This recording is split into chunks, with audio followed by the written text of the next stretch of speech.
Bueno, muy buenas noches.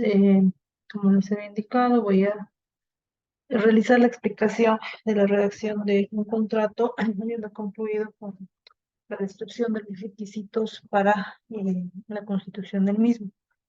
Si bien ustedes van a desarrollar este contenido de cláusula por cláusula en los contratos en la siguiente materia en un semestre, es importante que vayan con ciertas nociones básicas para que ustedes ya puedan aplicar de mejor manera estos requisitos al momento de redactar uno.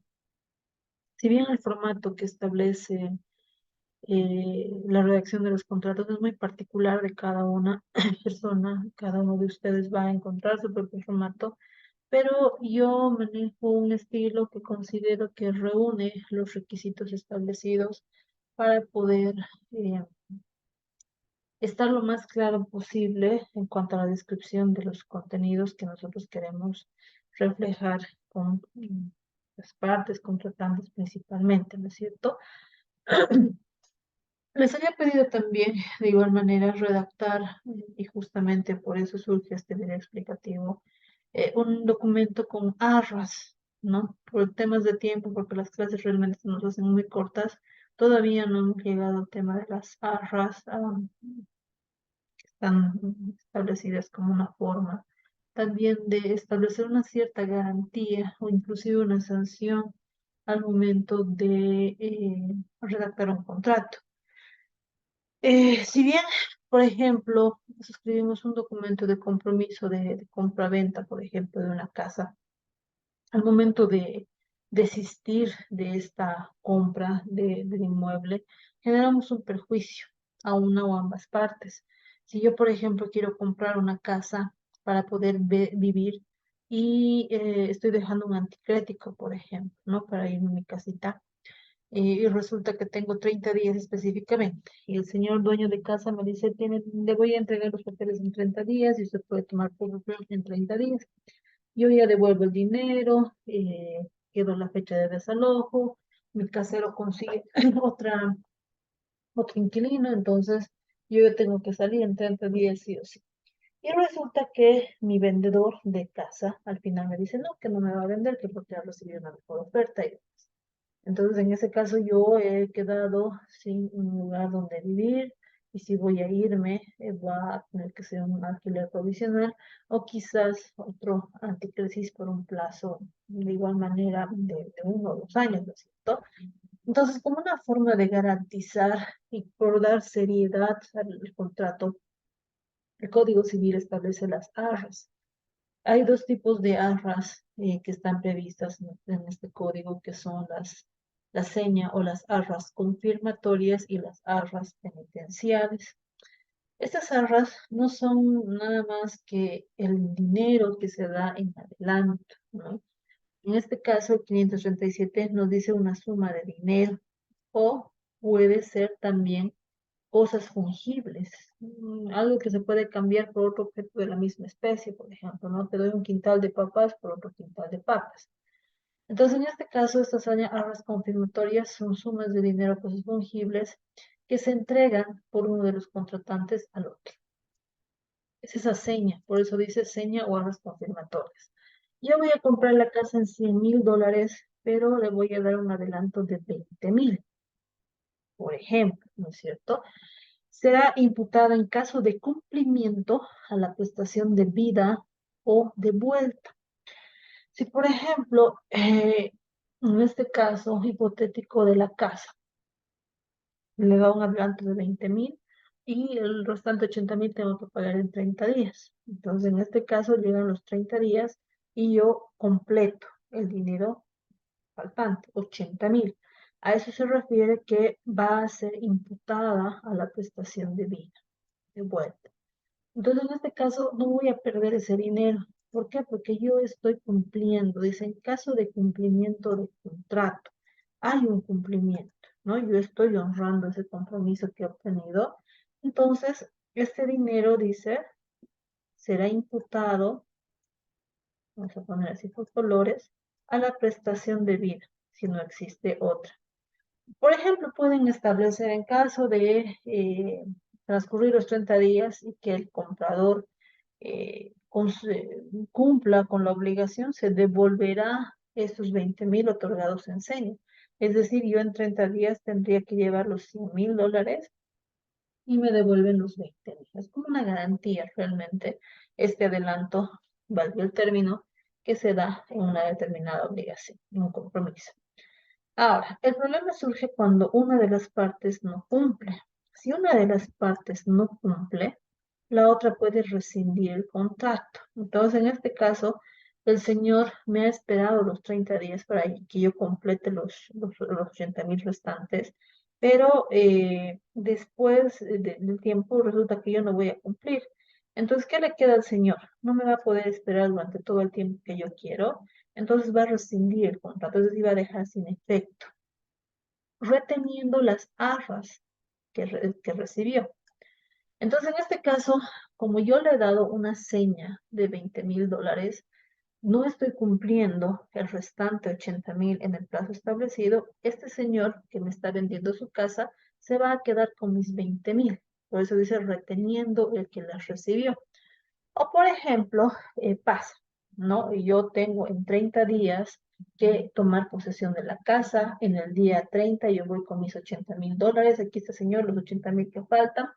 Quiero tomar posesión de la casa. Y el señor me dice, no, ya lo estoy vendiendo a otra persona que me ha ofrecido más dinero.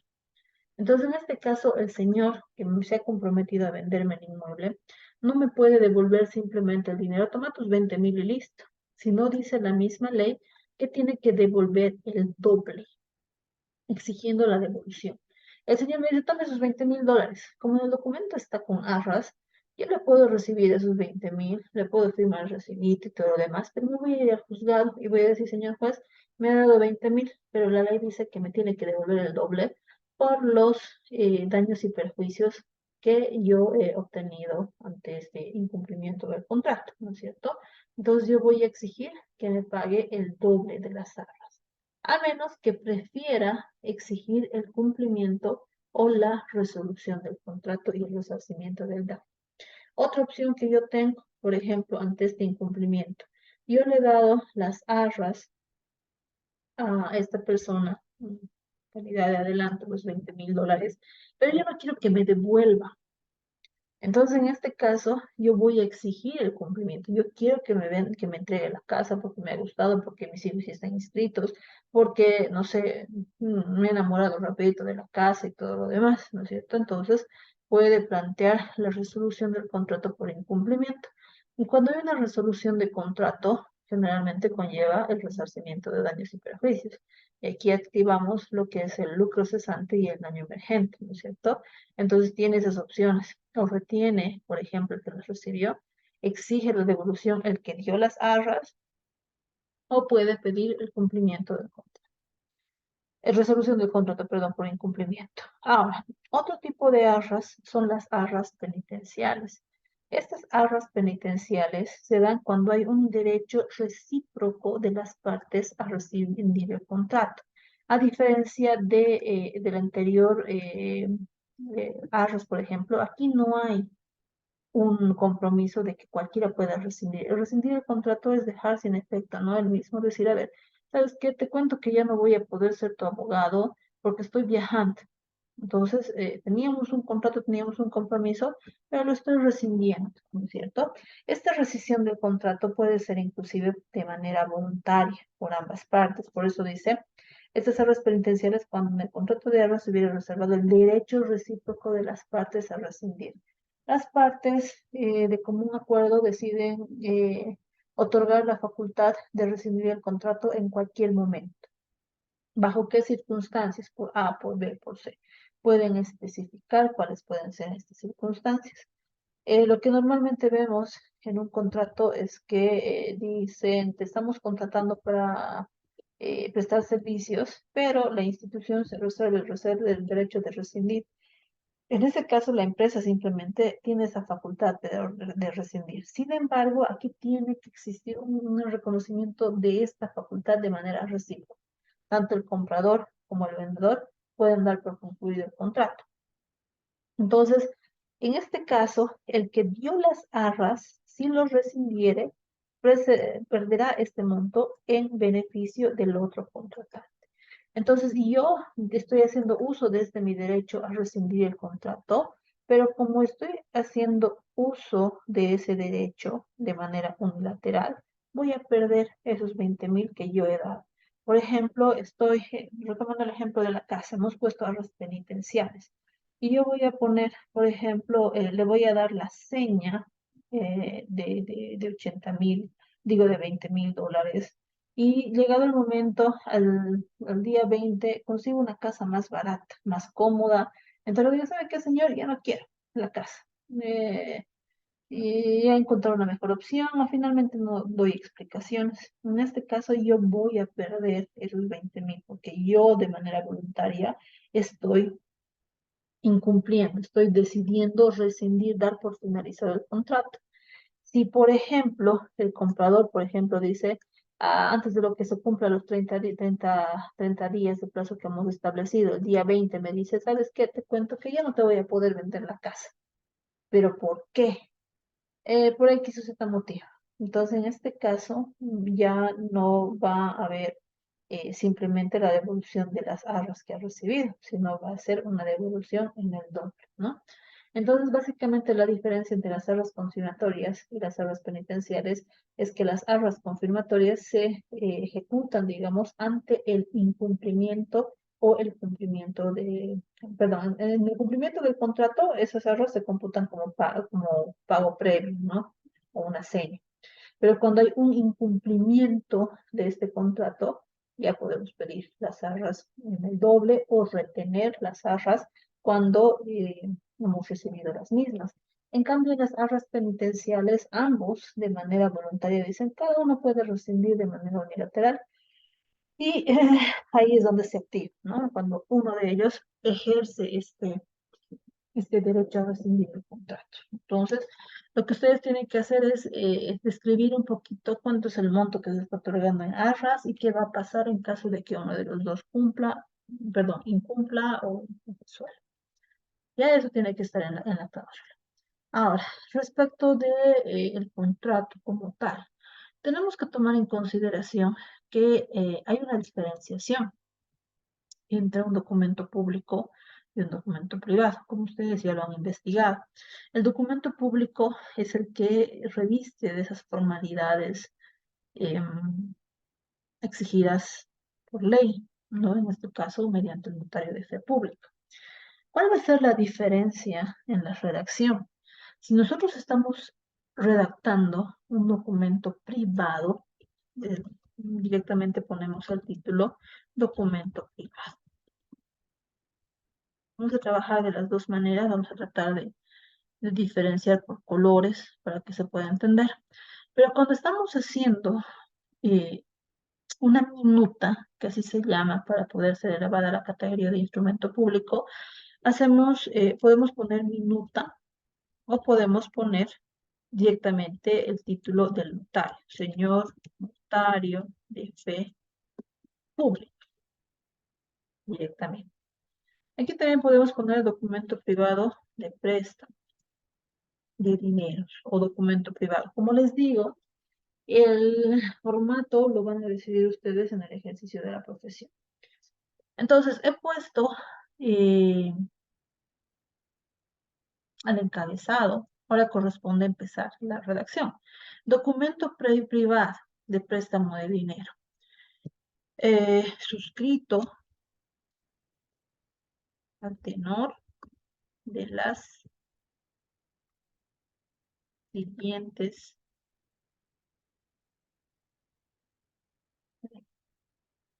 cláusulas, Dios mío, y condiciones. O podemos poner conste por el tenor del presente documento privado de préstamo de dinero suscrito conforme a las siguientes cláusulas y condiciones. Puede ser. Lo importante es hacer la presentación del documento que vamos a redactar a continuación y estamos describiendo cómo se va a, vamos a poner aquí. En caso de la minuta, como nosotros estamos dirigiéndonos a un notario, señor notario de fe pública, hemos puesto como encabezado entre los registros de escrituras públicas que corren a su cargo o que están bajo su cargo, sírvase insertar, insertar una de préstamo de dineros con garantía hipotecaria. Rita al tenor de las siguientes cláusulas y condiciones pueden ser. En este caso, estoy poniendo eh, préstamo de dineros con garantía hipotecaria porque las hipotecas tienen que ser por instrumento público, ¿no es cierto? Entonces, por eso estoy especificando. Documento privado de préstamo de dineros. Algunos ponen con garantía de un inmueble, con garantía de un auto. Eso es indistinto como ustedes lo vayan a hacer, pero tiene que haber una presentación, un encabezamiento. Vamos a seguir los colores. El documento privado va a estar redactado con negro y la minuta con lila, así para ir ganando tiempo y no extendernos mucho en el tiempo. Ahora, el tema de las cláusulas y condiciones. Uno tiene que contemplar cuáles son las cláusulas necesarias que se consideran en un documento. Lo único que varía, diremos, en un instrumento público y privado es el encabezado y la cláusula de conversión, que vamos a ver un poco más adelante. Pero después todos los documentos, contratos, a ver, tienen que tener la cláusula de las partes del contrato, puede ser, o partes contratantes.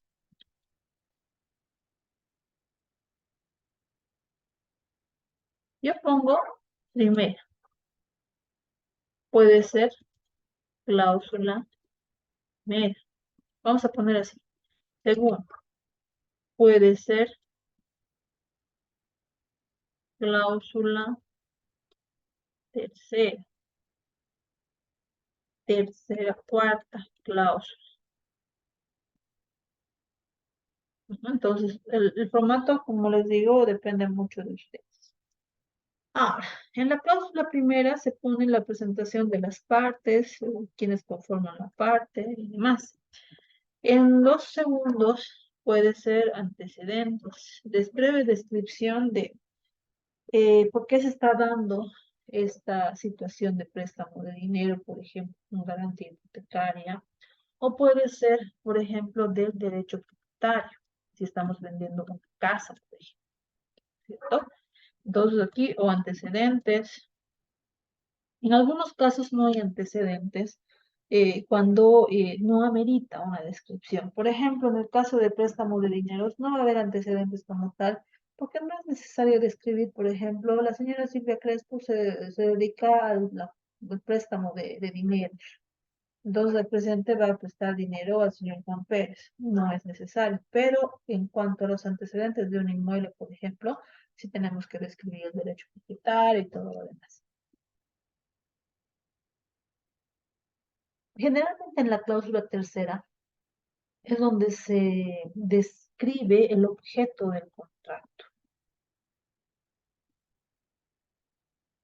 Puede ser del préstamo de dinero, de la compraventa, del compromiso, ah, compromiso de venta. Sí, compromiso de venta, por ejemplo, puede ser. Entonces aquí establecen qué tipo de contrato y sobre qué van a realizar el mismo.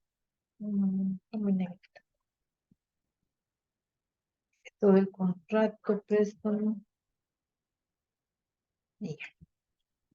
Las demás cláusulas van a depender mucho de cuáles son las particularidades que quieren para cada uno de los contratos que ustedes van a redactar.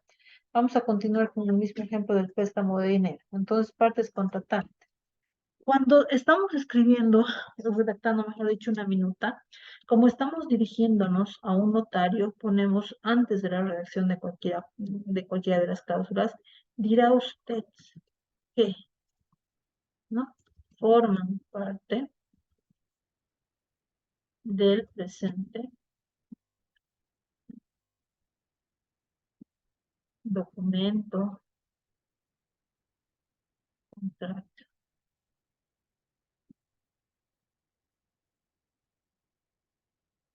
Ay, caramba, este.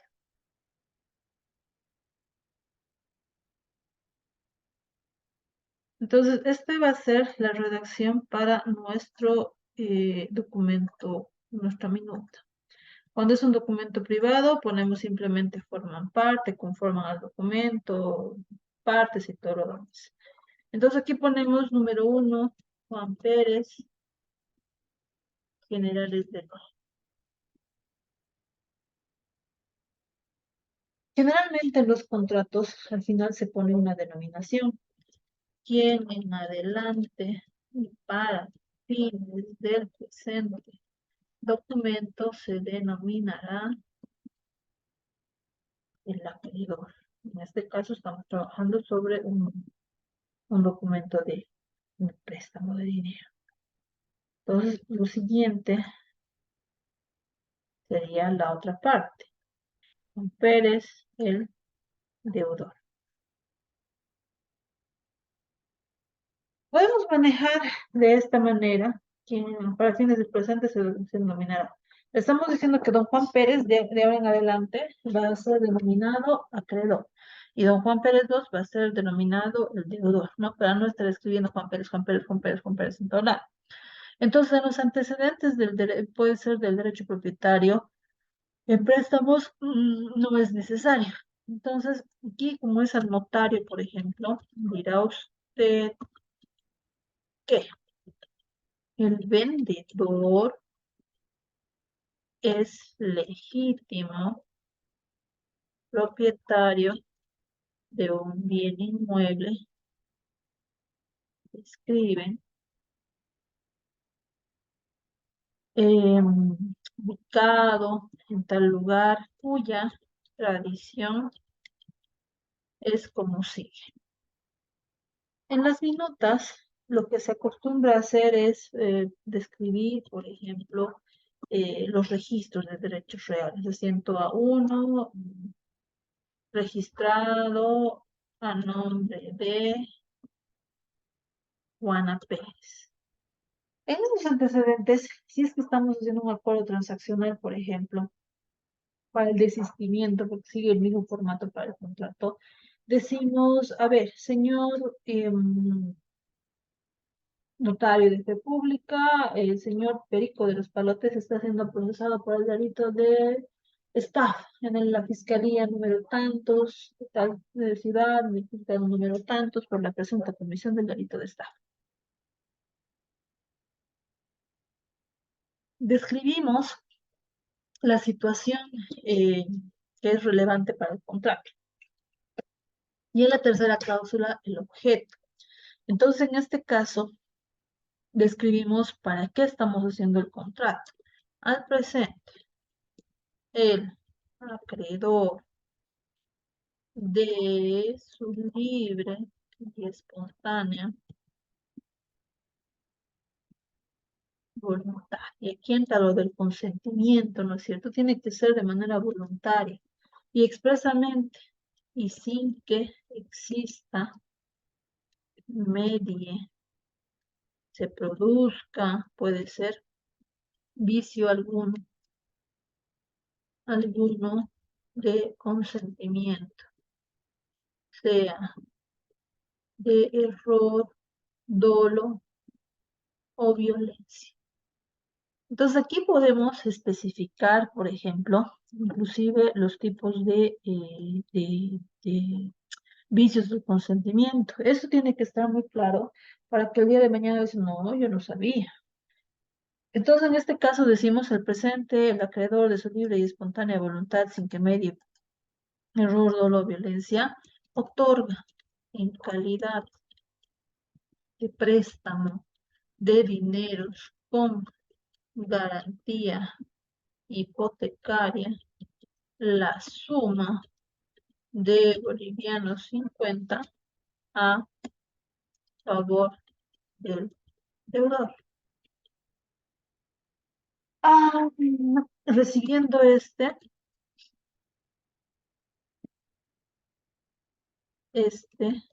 los dineros a su entera satisfacción y sin que tenga plan alguno.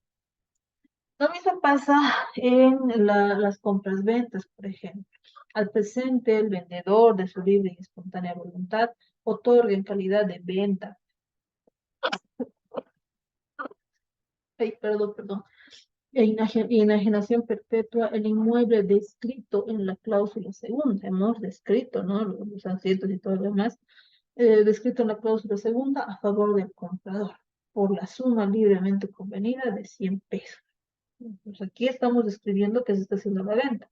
Si es un anticrético, estamos otorgando tal situación. En las demás cláusulas llevan las particularidades para cada documento. Puede ser, por ejemplo, garantía. Puede ser de la posesión inmediata. Puede ser, en este caso, cláusula de evicción y saneamiento, que es muy particular de las compras-ventas y saneamiento. Puede ser a ver, ¿qué más? La garantía, la posición, los plazos.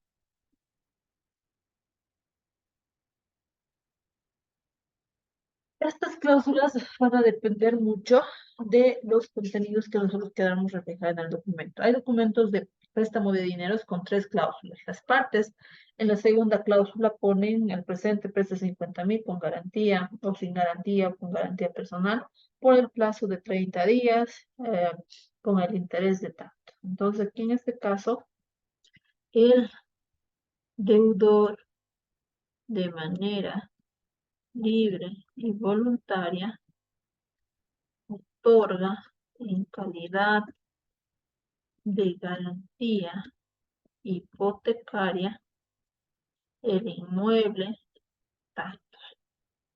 Ya describimos que está otorgando en garantía o con garantía personal. ¿De quién? La posesión se aclara que el comprador puede tomar posesión inmediata.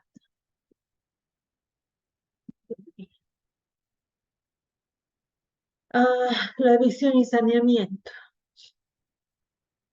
Se establece el inmueble. El inmueble objeto del presente, o el lote, la vivienda, documento, contrato, no cuenta con gravamen o limitación alguna que perturbe la posesión, por ejemplo. Un ejemplo. Sin embargo, el vendedor de buena fe se obliga o se reata, este término, a las garantías y a las garantías de evicción y saneamiento.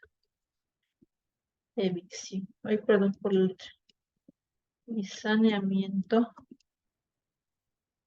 previstas.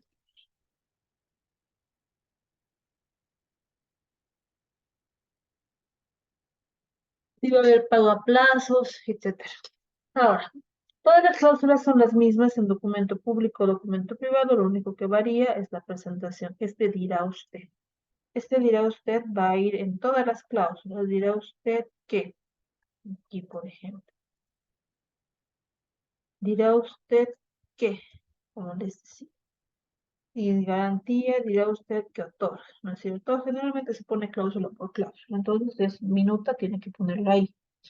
Ahora, en el documento de minuta no existe esta cláusula de conversión, denominada así para darle valor al documento.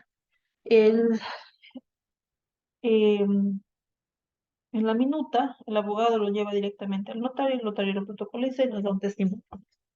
Entonces, este tiene calidad de documento de fuerza, con fuerza pública, ¿cierto?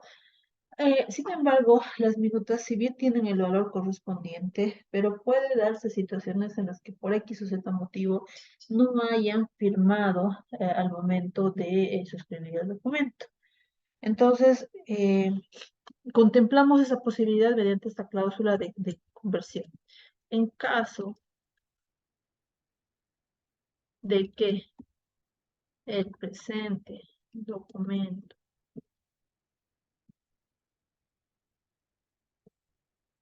no fue elevado a la categoría de instrumento público,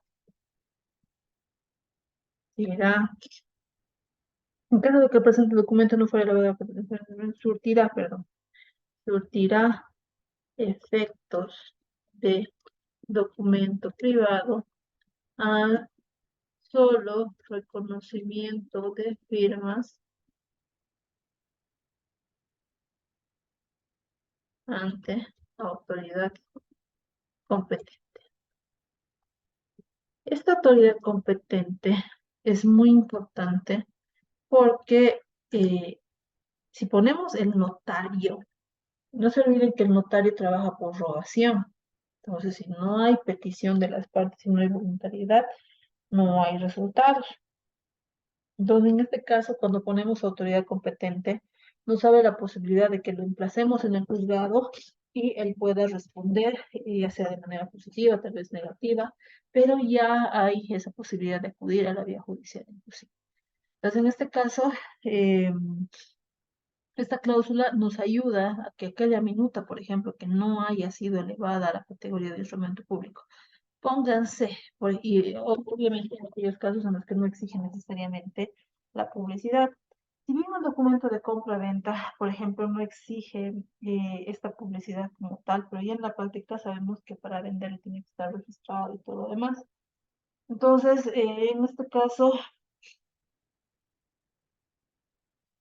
eh, la mayoría de las personas lo eleva la minuta al documento, para documento público, aun cuando no lo exige, ¿no es cierto? Entonces, el notario nos lo protocoliza y lo realiza. Resulta que el vendedor no me quiere firmar los documentos, que ya había dicho que yo me he equivocado y que no me va a firmar nada. Entonces yo tengo la posibilidad de llevarlo al notario para este emplazamiento, reconocimiento de firmas, ¿no es cierto? Entonces básicamente es la tarea de la cláusula. Después de eso están las cláusulas de plazos, tal vez de solicitudes fin de semana, tal vez, no sé, las visitas, compra de materiales en especie. El papel realmente es bastante amplio en cuanto a esto, ¿no? Entonces las cláusulas también van a ir variando en cuanto a las necesidades de cada uno de los intervenientes. Y finalmente entramos a la cláusula de aceptación, se llama, o podemos poner conformidad.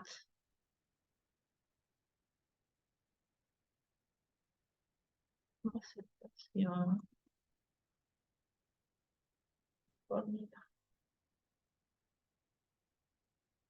Las partes de las generales descritas en líneas arriba manifiestan texto entera con las cláusulas precedentes.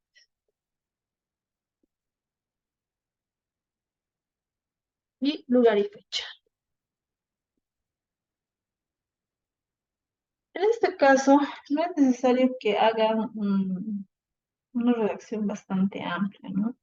Es para el ejemplo, para que ustedes vean, para que yo vea cómo están haciendo con el tema de la redacción. Si bien es muy particular de cada uno, no podemos utilizar términos muy coloquiales, muy, no sé, muy comunes, diremos, ¿no? Entonces hay que vigilar siempre la formalidad, vigilar eh, que la presentación sea buena y todo ello, ¿no? Entonces aquí, por ejemplo, en este préstamo nos tomó 4 o 5. En esta cláusula también suelen establecer, no sé si van a dar la conformidad, por ejemplo, la esposa. Yo estoy vendiendo mi casa y es una herencia de mis papás, pero para poder evitar cualquier tipo de situación, le voy a hacer firmar a mi esposo. Si bien el presente inmueble, objeto de la venta, pertenece enteramente a la señora, a mayor abundamiento, el esposo hace la declaración en liberación de su conciencia de que es efectivamente propiedad o bien propio, ¿no? Entonces, en este caso sí se puede establecer esa posibilidad.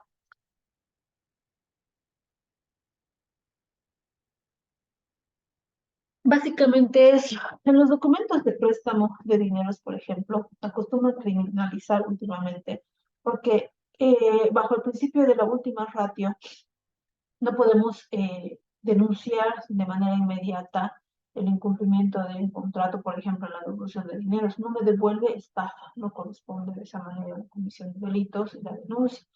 Entonces, en este caso, podríamos poner una cláusula de criminalización, se llama, cuando decimos que el préstamo que se le está dando a Juanito es para que se compre una casa. Entonces, si Juanito gasta el dinero en comprarse ropa, zapatos, me ha engañado, ha logrado que yo le dé dinero para poder tener otras cosas diferentes, ¿no es cierto? Entonces, en este caso, puede haber esa situación. Eh, y dice, con esa especificación de que va a comprar específicamente esa casa, nosotros ya podemos hacer la denuncia. Ah, eso, después el tema de la hipoteca. El bien otorgado en garantía descrito en la cláusula segunda será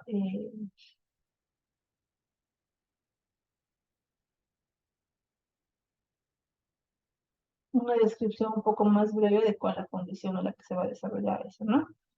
Entonces vayan viendo realmente cuáles son las cláusulas necesarias y esto, como les digo, van a profundizar un poco más cuando estén viendo redacción de contratos. Aquí estamos viendo solamente la parte teórica, pero es importante que por lo menos puedan redactar algunos memoriales o demandas o contratos en este caso, ¿no? Entonces la preparación es importante, espero que la explicación haya servido y como les digo, en caso de que por alguna razón no terminen hasta el día lunes, lo reforzamos bueno, revisamos en clases, ¿no? Pero es importante que ustedes vayan practicando con respecto a eso, porque en el siguiente semestre, la próxima materia es netamente práctica, entonces es redacción, redacción, redacción. Eh, los intereses serán intereses del 3%, 6%, cada cuánto tiempo, que le espera. Entonces ahí hay que ser lo más precisos posibles, ¿no?